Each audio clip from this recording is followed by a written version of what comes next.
बीकानेर संभाग के सभी विद्यार्थियों को मेरा नमस्कार। मैं मनीष कुमार आपके लिए जूलॉजी सेकंड सेमेस्टर की क्लास लेकर आया हूँ। आज हम जूलॉजी सेकंड सेमेस्टर की फर्स्ट यूनिट के बारे में इम्पोर्टेंट नोट्स पढ़ेंगे। क्लास के अंत में आपको महत्वपूर्ण प्रश्न भी बताए जाएंगे। तो आइए शुरुआत करते हैं। इकाई 1 cell theory, prokaryotic and eukaryotic virus, bacteria and cell cycle इकाई पर चर्चा करेंगे, जो बीएससी सेकंड सेमेस्टर जूलॉजी की पहली यूनिट है। हम सभी छोटी क्लास से कोशिका के बारे में पढ़ते हुए आ रहे हैं। कोशिका चैप्टर जो है हम विज्ञान की बुक जो कक्षा 6 में लगती है वहाँ से शुरू हो जाता है। इसी को ही आगे हम विस्तार से सेकंड सेमेस्टर में हम पढ़ेंगे। कोशिका का परिचय। तो कोशिका क्या है? कोशिका जीवों की संरचनात्मक, क्रियात्मक तथा आनुवंशिक इकाई है। प्रत्येक जीव एक या अनेक कोशिकाओं से बना होता है। कोशिका ही जीवन की सभी आवश्यक क्रियाएं जैसे पोषण, श्वसन, उत्सर्जन, वृद्धि तथा प्रजनन संपन्न करती है। कोशिका जीवों की संरचनात्मक, जिस प्रकार किसी घर या किसी इमारत की इकाई ईंट होती है, एक पत्थर होता है, वैसे ही हमारा जो शरीर है, इमारत नुमा जो शरीर है, एक भवन नुमा जो शरीर है, उसकी जो इकाई है वो कोशिका है, जो कि एक संरचनात्मक, क्रियात्मक, जितनी भी बायोलॉजिकल एक्टिविटी होती है वो कोशिका में ही होती है। इसलिए इसको हम फंक्शनल इकाई भी बोलते हैं, आनुवंशिक इकाई भी है। कोशिका आनुवंशिक इकाई कैसे? क्योंकि जितने भी जो हमारे आनुवंशिक गुण हैं वो इसमें समाये हुए हैं डीएनए के रूप में, और एक पीढ़ी से दूसरी पीढ़ी में जो गुण जाते हैं उनको अपना आनुवंशिक गुण कहते हैं। तो ये कोशिका ही कार्य करती है। इसलिए कोशिका जो है जीवों की एक संरचनात्मक, क्रियात्मक, आनुवंशिक इकाई है। वो प्रत्येक जीव, चाहे वो एक कोशिकीय है चाहे बहुकोशिकीय, वो कोशिकाओं का ही बना होता है। कोशिका ही जीवन की सभी आवश्यक क्रियाएं जैसे पोषण हो गया, श्वसन, उत्सर्जन, वृद्धि तथा प्रजनन संपन्न करती है। इसको हम आगे और भी विस्तार से देखेंगे। तो ये हो गई कोशिका की परिभाषा। सबसे पहले कोशिका की खोज की थी वो 1665 में रॉबर्ट हुक ने कोरक में मृत कोशिकाओं को देखकर सेल शब्द दिया था। तो रॉबर्ट हुक वैज्ञानिक हुए थे। उन्होंने सबसे पहले क्या है, कोरक यानी लकड़ी का टुकड़ा, सूखा लकड़ी का टुकड़ा है, उसका पतली स्लाइस काट के उसको क्या है अपने ही बनाए गए लेंस, सूक्ष्मदर्शी बोल सकते हैं, उसमें उनको देखा तो उसमें कोष्ठक नज़र आए छोटे छोटे, जिनको उन्होंने सेल नाम दिया। जीवित कोशिका का वर्णन, यानी जीवित कोशिकाओं को देखने वाला जो वैज्ञानिक थे वो थे एंटोनी वॉन ल्यूवेन्होक। ठीक है। तो मृत कोशिकाएं या कोशिका की खोज तो की थी रॉबर्ट हुक ने। उसके बाद जीवित कोशिकाओं को देखा था वो थे एंटोनी वॉन ल्यूवेन्होक। कोशिका सिद्धांत क्या कहता है? 1838 में स्लाइडन तथा 1839 में स्वान ने कोशिका सिद्धांत प्रस्तुत किया था। तो इन दोनों वैज्ञानिकों को सम्मिलित रूप से कोशिका सिद्धांत दिया। इसके मुख्य बिंदु थे कि सभी जीव कोशिकाओं से बने होते हैं। हम जानते हैं जितने भी जीवित जो जीव हैं वो सभी क्या है, कोशिकाओं से बने होते हैं।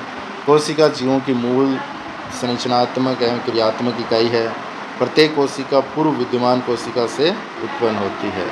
मतलब कोशिका जो नई कोशिकाएं बनती हैं वो पूर्व में विद्यमान कोशिका से ही बनती है। विर्चो 1855 ओमिनस सेलुला ई सेलुला अर्थात प्रत्येक कोशिका दूसरी कोशिका से बनती है ने बताया था। अब आता है कोशिका का आकार। कोशिकाएं भिन्न भिन्न प्रकार की हो सकती हैं, सूक्ष्म से लेकर विशाल आकार तक की हो सकती है। सबसे छोटी कोशिका माइकोप्लाज्मा 0.1 से लेकर 0.3 माइक्रोमीटर हो सकती है। इसी तरह मानव जो आरबीसी है वो लगभग 7.5 माइक्रोमीटर होती है। शतुमुर्ग का अंडा सबसे बड़ी कोशिका होती है। कोशिका की आकृति, कोशिका अलग अलग आकार की होती है। अब आती है कोशिका की आकृति, शेप कैसी, तो शेप भी भिन्न भिन्न प्रकार की हो सकती है। जैसे आरबीसी है वो द्विअवतल बाइकॉन्केव होती है। तंत्रिका कोशिका लंबी एवं शाखायुक्त होती है। मांसपेशी कोशिकाएं तंतुकार की होती है। श्वेत रक्त कोशिकाएं अनियमित होती है। प्रोकैरियोटिक कोशिकाएं, अब कोशिकाएं संरचनात्मक के आधार पर, कार्य के आधार पर दो प्रकार की होती है प्रमुख रूप से। पहली कोशिका है प्रोकैरियोटिक कोशिका, ऐसी कोशिकाएं जिनमें वास्तविक केंद्रक नहीं होता है। उदाहरण जीवाणु, साइनोबैक्टीरिया, मतलब केंद्रक इनमें नहीं होगा। जिस प्रकार जो यूकैरियोटिक कोशिकाएं होती हैं उनमें केंद्रक सुस्पष्ट होता है और केंद्रक के अंदर आनुवांशिक पदार्थ डीएनए, आरएनए उपस्थित होता है, वो केंद्रक झिल्ली द्वारा कवर होता है। लेकिन प्रोकैरियोटिक कोशिका में केंद्रक नहीं होता है, यानी जो डीएनए और आरएनए है वो केंद्रक झिल्ली द्वारा आवृत नहीं होते हैं। प्रोकैरियोटिक कोशिका में विशेषताएं क्या होगी? केंद्रक झिल्ली अनुपस्थित होगी, डीएनए नगण्य एवं वर्ताकार होगा, झिल्लीबंद कोशिकांग अनुपस्थित होंगे, राइबोसोम 70 इस प्रकार के आकार छोटा होता है, 1 से 10 माइक्रोमीटर होता है, विभाजन द्विखंडन द्वारा होता है। तो केंद्रक आपको बता ही दिया, केंद्रक झिल्ली अनुपस्थित होगी। केंद्रक झिल्ली से घिरा जो आकृति होती है उसको अपने केंद्रक बोलते हैं, जिसमें डीएनए, आरएनए उपस्थित होता है। परंतु प्रोकैरियोटिक कोशिका में डीएनए केंद्रक झिल्ली द्वारा घिरा हुआ नहीं होता है, स्वतंत्र होता है और वर्ताकार होता है। इसमें झिल्लीबंद कोशिकांग लगभग अनुपस्थित होते हैं। जो कुछ कोशिकांग होते हैं वो जैसे राइबोसोम है, वो प्रोकैरियोटिक कोशिका में तो 80S होता है, लेकिन यहाँ 70 इस प्रकार का होता है। यूकैरियोटिक कोशिका, ऐसी कोशिका जिनमें वास्तविक केंद्रक और झिल्लीबंद कोशिकाएं उपस्थित होते हैं। उदाहरण प्रोटोजोआ, पादप, जंतु कोशिकाएं। इसकी क्या विशेषता होगी? स्पष्ट केंद्रक होगा, केंद्रक झिल्ली उपस्थित, डीएनए रेखीय एवं गुणसूत्रों में व्यवस्थित, माइटोकॉन्ड्रिया, ईआर, एंडोप्लाज्मिक रेटिकुलम, गोल्जिकाएं आदि उपस्थित होंगे। राइबोसोम 80 इस प्रकार का, आकार अपेक्षाकृत बड़ा होता है, 10 से लेकर 100 माइक्रोमीटर। अब इसमें अंतर देख लेते हैं। प्रोकैरियोटिक और यूकैरियोटिक कोशिका में अंतर क्या होता है? प्रोकैरियोटिक कोशिका में केंद्रक नहीं होता है, यूकैरियोटिक कोशिका में वास्तविक केंद्रक होता है। डीएनए वर्ताकार होता है, डीएनए रेखीय होता है, 70S राइबोसोम होता है, 80S राइबोसोम होता है। कोशिकांग अनुपस्थित होता है, कोशिकांग उपस्थित होता है। आकार छोटा, आकार बड़ा।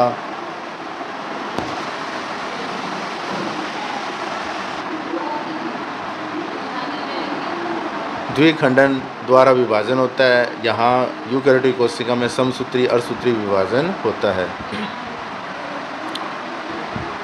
अब अपने लेंगे वायरस को। वायरस क्या है? वायरस एक कोशिकीय, असेलुलर तथा अनिवार्य परजीवी ऑब्लिगेट पैरासाइट होते हैं। ये जीवित एवं निर्जीव दोनों गुण प्रदर्शित करते हैं। वायरस एक कोशिकीय, असेलुलर क्यों कहा? यहाँ पर जो कोशिका होती है वो कोशिका झिल्ली द्वारा घेरी होती है, जबकि वायरस में ऐसी कोई झिल्ली नहीं होती है। ठीक है, इसमें जो कोशिकांग होते हैं वो भी नहीं होते हैं। ये जीवित और निर्जीव दोनों गुण प्रदर्शित करते हैं। इसका मतलब ये जब कोई जीवित कोशिका या किसी जीवित बॉडी में अगर वायरस चला जाता है तो वहाँ ये जीवित जीव जैसा व्यवहार करता है। लेकिन अगर ये बाहर है, सजीव बॉडी से बाहर है, तो ये निर्जीव की भांति गुण प्रदर्शित करता है। वायरस की खोज इवोन्स्की 1892 में की थी। वायरस की संरचना पर चलते हैं। वायरस के दो भाग से बना होता है। पहला है न्यूक्लिक अम्ल डीएनए या आरएनए, दूसरा है कैप्सिड प्रोटीन आवरण। कैप्सिड की इकाइयों को कैप्सोमियर कहते हैं। तो जहाँ कोशिका में चारों तरफ कोशिका झिल्ली होती है, वहाँ इस तरह की झिल्ली ना पाई जाकर वायरस में क्या होता है, प्रोटीन का आवरण होता है जिसे कैप्सिड बोलते हैं, और उसके अंदर, उस आवरण के अंदर डीएनए या आरएनए न्यूक्लिक अम्ल पाया जाता है। विशेषताएं क्या होती है इसकी? कोशिकीय संरचना नहीं है, स्वयं चयापचय नहीं करते हैं, मतलब चयापचय मतलब इसमें के अंदर जो निर्माणकारी या विघटनकारी क्रियाएं होती है, मेटाबॉलिज्म है, वो नहीं होता है स्वयं। केवल जीवित कोशिका में वृद्धि या प्रजनन कर पाते हैं। उदाहरण जैसे HIV, कोरोना वायरस, बैक्टीरियोफेज। जीवाणु, बैक्टीरिया। जीवाणु एक कोशिकीय प्रोकैरियोटिक सूक्ष्म जीव है। जैसे कि हमने पहले ही पढ़ चुके हैं प्रोकैरियोटिक कोशिकाएं। तो जीवाणुओं की जो कोशिकाएं होती है वो प्रोकैरियोटिक टाइप की होती है और एक कोशिकीय होती है। जीवाणु एक कोशिकीय होते हैं। इसके जो मुख्य भाग हैं वो कोशिका भित्ति, प्लाज्मा झिल्ली, साइटोप्लाज्म, न्यूक्लियोइड, राइबोसोम, फ्लैजेला, कुछ में प्लाज्मिड, ये उसमें भाग हैं मुख्य बैक्टीरिया के। जीवाणुओं के आकार, जीवाणुओं को आकार के आधार पर निम्न प्रकार से बांटा गया है। कोकोस जो होते हैं वो गोलाकार होते हैं, बैसिलस दंडाकार होते हैं, स्पाइरलम जो सर्पिलाकार होते हैं, विब्रियो या अल्प विराम कारक के आकार के होते हैं, कोमा जैसे होते हैं, अल्प विराम वाले उस तरह होते हैं। जीवाणुओं का महत्व, जीवाणु लाभकारी भी हैं और नुकसानदायक भी होते हैं। तो इनके लाभ क्या हैं? जीवाणु के लाभ जैसे नाइट्रोजन स्थिरीकरण, दही निर्माण, जैव अपघटन में ये प्रमुख भूमिका निभाते हैं। हानियाँ, तो जो हमें हानि पहुंचाते हैं ऐसे भी जीवाणु होते हैं जो रोग उत्पन्न करते हैं, जैसे टीबी, हैजा, टाइफाइड। सामान्यतः जंतु कोशिका, जंतु कोशिका जो होती है वो यूकैरियोटिक होती है। मुख्य भाग इसमें प्लाज्मा झिल्ली, चयनात्मक पारगम्यता, साइटोप्लाज्म, कोशिकाओं का स्थान, केंद्रक, नियंत्रण केंद्र। जिस प्रकार हमारे शरीर को केंद्रित, कंट्रोल जो नियंत्रित करता है वो हमारा ब्रेन है, वैसे ही कोशिका को जो नियंत्रित करता है वो है उसका नियंत्रण केंद्र जो होता है वो केंद्रक होता है। प्रमुख कोशिकाएं कौन कौन से होते हैं? तो माइटोकॉन्ड्रिया ऊर्जा उत्पादन हेतु, गोल्जी का स्त्राव, एंडोप्लाज्मिक रेटिकुलम ये पदार्थों के परिवहन, लाइसोसोम आत्मघाती थैली, राइबोसोम प्रोटीन संश्लेषण, सेंट्रोसोम कोशिका विभाजन, कोशिका चक्र कोशिका के निर्माण से लेकर उसके विभाजन तक की घटनाओं के क्रम को कोशिका चक्र कहलाता है। दो प्रमुख अवस्थाएं हैं, इंटरफेज, ये सबसे लंबी अवस्था है। G1 चरण कोशिका वृद्धि और आरएनए एवं प्रोटीन संश्लेषण। S चरण डीएनए का प्रतिकृति निर्माण, गुणसूत्र दुगने। G2 चरण विभाजन की तैयारी। M चरण, इसमें कोशिका विभाजन होता है, समसूत्री। M चरण यानी माइटोटिक फेज, इसमें कोशिका विभाजन होता है। अब कोशिका विभाजन का जो समसूत्री विभाजन है, माइटोसिस, उसके बारे में देखेंगे। चरण 1 प्रोफेज, मेटाफेज, एनाफेज और टेलोफेज। महत्व, वृद्धि, उत्तक मरम्मत, अलैंगिक प्रजनन। ये कोशिका एक सार बताया है। कोशिका सिद्धांत अपने पढ़ा था। कोशिका सिद्धांत में 3 मुख्य बिंदु हैं, वो ये हैं कि सभी जीव कोशिकाओं से बने होते हैं। कोशिका जीव की संरचनात्मक क्रियात्मक इकाई है। प्रत्येक कोशिका पूर्व में विद्यमान कोशिका से उत्पन्न होती है। ये अपने देख लिया था प्रोकैरियोटिक यूकैरियोटिक कोशिका में अंतर। महत्वपूर्ण तथ्य, इसका प्रतिपादन कोशिका सिद्धांत का स्लाइडर स्वान ने किया था और प्रत्येक कोशिका दूसरी कोशिका से बनती है, ये विर्चो ने बताया था 1855 में। सेल का आकार अपने पढ़ लिया। जैसे अपने देख रहे हैं कि आरबीसी सेल है, ये द्विअवतलाकार होती है, मतलब दोनों तरफ से अवतल होती है, प्लेटनुमा होती है आरबीसी। इसी तरह जो तंत्रिका कोशिका होती है ये लंबी होती है, चौड़ाकार, ठीक है। मांसपेशी जो कोशिकाएं होती है तंतुकार होती हैं और श्वेत रक्त कोशिकाएं अनियमित प्रकार की होती हैं। दोनों नीचे श्वेत कोशिकाएं दे रखी है। जीवाणु की बात करें तो जीवाणु में देखो आप, ये प्रोकैरियोटिक कोशिका है। इसमें सबसे बाहर जो होती है कोशिका भित्ति होती है, ठीक है। इस कोशिका भित्ति से बने जो प्रमुख जो आकृति को अपने कैप्सूल बोलते हैं। कुछ बैक्टीरिया के बाहर तंतु नुमा तागे से निकले होते हैं, ठीक है, जिन्हें फ्लैजेला भी एक मुख्य तंतु है जिसे फ्लैजेला बोलते हैं, पूंछनुमा। कोशिका भित्ति के अंदर कोशिका द्रव्य होता है जिसको साइटोप्लाज्म बोलते हैं। अंदर कुछ वर्ताकार डीएनए होते हैं, उनको प्लाज्मिड बोलते हैं। मुख्य डीएनए भी वर्ताकार डीएनए होता है, वो भी क्या है, वर्ताकार होता है मुख्य डीएनए भी। उसके अलावा छोटे छोटे गोलाकार डीएनए जीवाणुओं में पाए जाते हैं, प्रोकैरियोटिक कोशिकाओं में पाए जाते हैं, जिनको प्लाज्मिड बोलते हैं।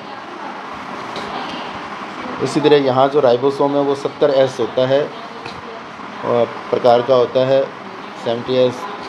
न्यूक्लियोइड जो होता है डीएनए होता है, डीएनए का बना होता है, ठीक है, जो कि किसी भी झिल्ली द्वारा नहीं घिरा होता है। ये प्रमुख डीएनए जो होता है ये वर्ताकार होता है। प्लाज्मा झिल्ली कोशिका भित्ति के अंदर की साइड में प्लाज्मा झिल्ली होती है।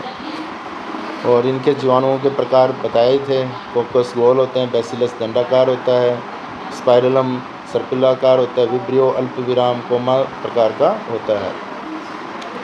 वायरस की बात करें तो वायरस में आपको बताया था कि इसमें 2 भाग होते हैं, तो प्रोटीन आवरण, दूसरा डीएनए आरएनए।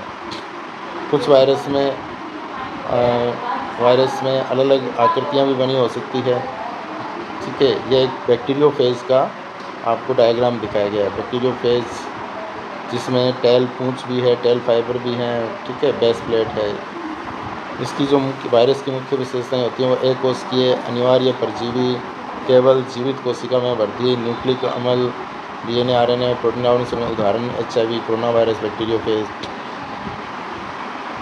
इसी तरह अपने सामान्य जंतु कोशिका की बात करें, जितने भी प्रोकैरियोटिक के अलावा जितने भी जो बहुकोशिकीय जो आपको पादप मिलते हैं या बहुकोशिकीय जो जंतु मिलते हैं, उन सब की कोशिकाएं यूकैरियोटिक होती है।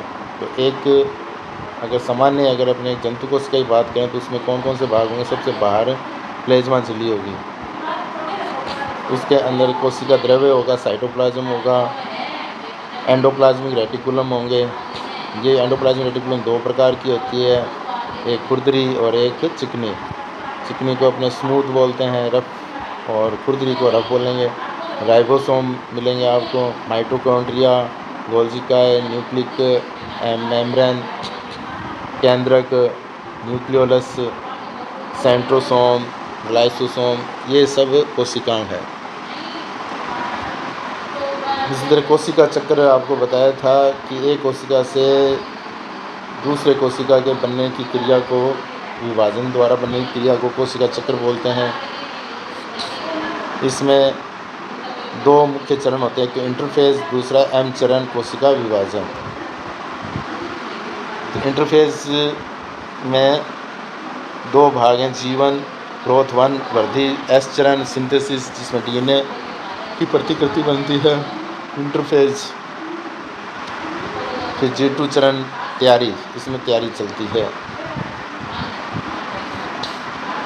इंटरफेज के 3 चरण हो गए, वृद्धि और G1 वृद्धि प्रोटीन संश्लेषण, S चरण डीएनए की प्रतिकृति, G2 चरण विभाजन की तैयारी, M चरण माइटोटिक फेज, इसमें कोशिका विभाजन होता है। समसूत्री विभाजन माइटोसिस। प्रोफेज गुणसूत्र संकुचित होते हैं, नाभिक झिल्ली टूट जाती है। मेटाफेज गुणसूत्र विध्रुवन पर व्यवस्थित हो जाते हैं, तल पर व्यवस्थित हो जाते हैं। एनाफेज इसमें सेंट्रोमियर विभाजित गुणसूत्र विपरीत ध्रुवों हो जाते हैं। टेलोफेज इसमें नाभिक पुनः बनते हैं, कोशिका 2 भागों में विभाजित हो जाती है। और इसका असमसूत्री विभाजन का महत्व क्या, वृद्धि है, उत्तक मरम्मत है, अलैंगिक प्रजनन, आनुवंशिक स्थिरता बनाए रखना। याद रखने योग्य ये कुंजी है, कोशिका जीवन की मूल इकाई है। प्रोकैरियोटिक कोशिका जो होती है सरल होती है, यूकैरियोटिक जटिल होती है, वायरस संक्रमणकारी होते हैं, बैक्टीरिया सूक्ष्म जीव हैं, कोशिका चक्र जीवन चक्र का आधार है, माइटोसिस वृद्धि है मरम्मत के कारण। तो दोस्तों ये थी आज की जूलॉजी की प्रथम यूनिट सेकंड सेमेस्टर की। आशा है आपको समझ में आया होगा। अगर कहीं भी आपको दिक्कत लगती है तो आप कमेंट करें और हमें बताएं। इसी तरह हम आगे और सुधार करके इसको आगे और कंटिन्यू रखना चाहेंगे। और क्या सुधार करना है वो भी आप कमेंट में लिख कर भेजें। चैनल को सब्सक्राइब करें, लाइक करें और ज़्यादा से ज़्यादा विद्यार्थियों में शेयर करें। धन्यवाद।